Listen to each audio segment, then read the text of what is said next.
So I'm doing my best at meeting the quota for Canadian content on my channel, and luckily another album has dropped from a Canadian group, a Canadian band by the name of Mystery.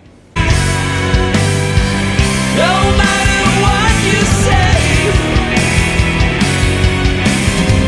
Delusion rain keeps falling down. Hello, I'm Notes, and a new album has dropped from the French-Canadian band Mystery. Mystery started as a pet project by Michel St. Pierre, forming around the late 80s, like a lot of the Neo Prog groups of the time, and it's kind of stuck to that sound like we found from Arena and all those other neo-progressive rock bands. Their first album didn't actually hit the scene until 1996, and they took a pretty long hiatus for about 10 years between 1998 and 2007. They really made waves with their 2010 album, One Among the Living, and I actually heard about them a couple years ago with The World is a Game. I think it's a great neo-prog piece and one that should be heard. And so coming off of this, we have their newest album of Delusion Rain. If you know the style and the sounds of the neo-progressive rock bands nowadays,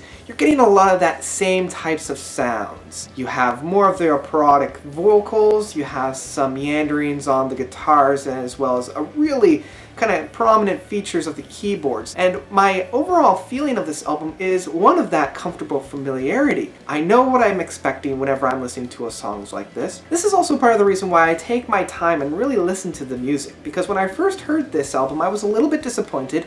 I felt like there wasn't too many things that had changed around too much. More often than not, I've heard things done that this album has already done. For example, I'm listening to a lot of the songs, especially in the second last song of The Wall Street King, and there is a note progression in here. It's almost a carbon copy of Tool's song of Schism.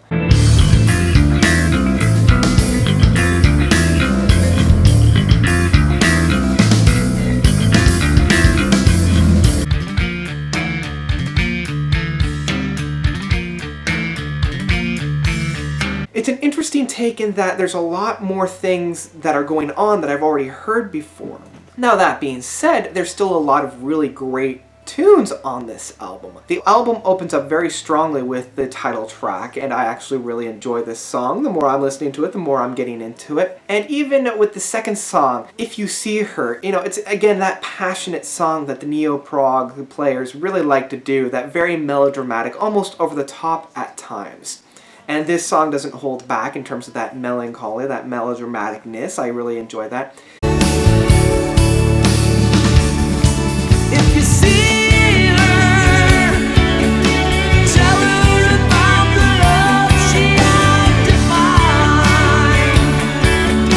I don't know what it is, but a lot of bands nowadays are putting that Colossus song, they're stretching their legs into that 20-minute mark in the middle of the albums.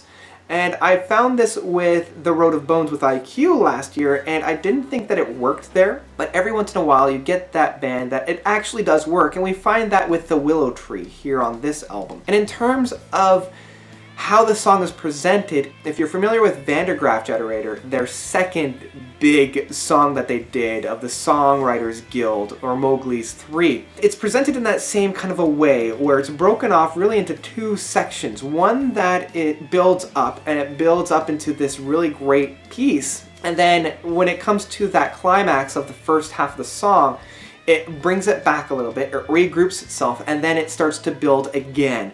And so that is really what is found on The Willow Tree, and I like how they did it. When I first listened to it, I was just kind of like, well, it was okay, nothing really that spectacular. It's weird that, this big Colossus song is in the middle of the album. But the more I listened to it, the more I started getting into the grooves, and I love how they play the song out. I love that build-up within the song. In terms of a neo-prog song that's stretching into the 20-minute mark, I thought it was a really good way of presenting this type of music, even though it really doesn't crescendo as much as I would hope a 20-minute song like this does.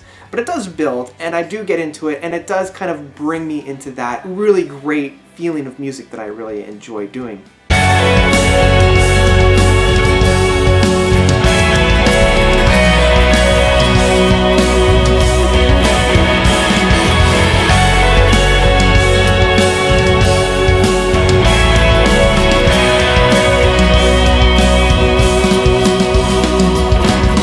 the album just kind of finishes off with the last 2 songs.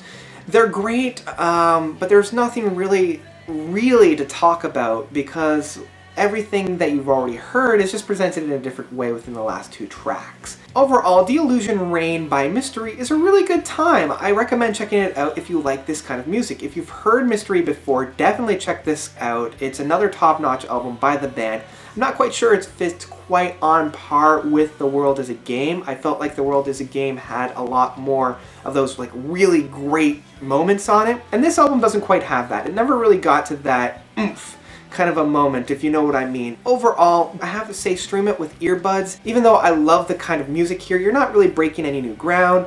I feel like they almost play it a little too close to familiarity, but it's still a good time if you like this kind of music. If you're not into this kind of music, I would recommend actually going into the previous album, The World Is a Game by Mystery. And that is really about it of Delusion Rain. What did you guys think of it? Have you had a listen? Again, I highly recommend it if you're into this kind of music. If you like progressive rock, if you like prog, this is an album to check out. I highly recommend it for anybody that likes prog. You might not walk away with those oh my gosh moments, but you'll definitely walk away with a good time had. Thank you guys so much for watching. I love whenever you guys comment on my videos, so please do the same down below. What did you guys think about Mystery's Delusion Rain? Did you like it? Did you hate it? Let me know. What do you think the band can improve on in their next effort? And that's about it. Notes out.